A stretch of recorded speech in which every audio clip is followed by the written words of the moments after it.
Assalamu alaikum ‘yan uwa maza da mata. Ina muku fatan alkhairi.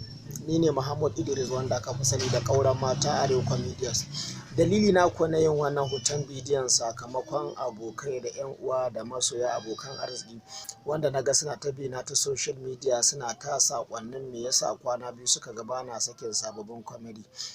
Sakamako wata ‘yar tangarɗa da na samu shi ne dalili, amma kuma ina sanar da ku cewa gaskiya ina iya bakin ƙoƙari daga nan zuwa su ɗan lokaci za mu ci gaba da kawo muku sababbi insha Allah.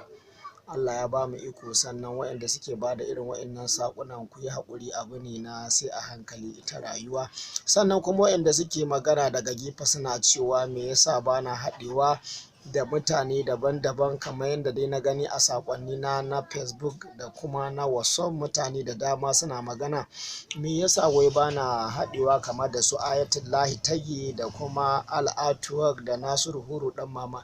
Shi gaskiya komai yana da lokaci, komai da lokacin shi. Kuma duk wanda ya ce wai na je na samu wani daga cikinsu ya nuna min baƙin ciki bai amince ba, wannan magana ba daidai ba ne ba. Saboda dama haka ne wannan bidiyo. Gaskiya jama'a ya kamata ku daina wannan magana. Ni ban je gun kowa ba, kawai lokaci ne Allah ya kawo lokaci zan je, saboda ni bana hasada kuma babu wanda yake min hasada.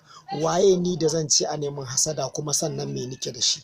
Wannan kawai maganar mutane ne. Ni na san ba wanda ke min hasada, ba kuma wanda nake wa. Waye ni, me nike da shi, me na samu, yaushe ma na soma magana.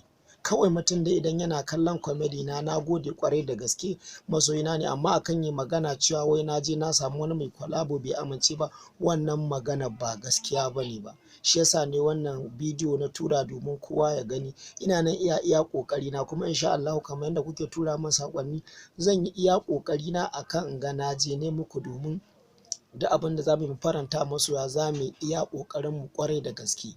Na gode. Ku kasance da naku Muhammad Idris ƙauren mata Arewa Comedians. Na gode. A ci gaba da gashi.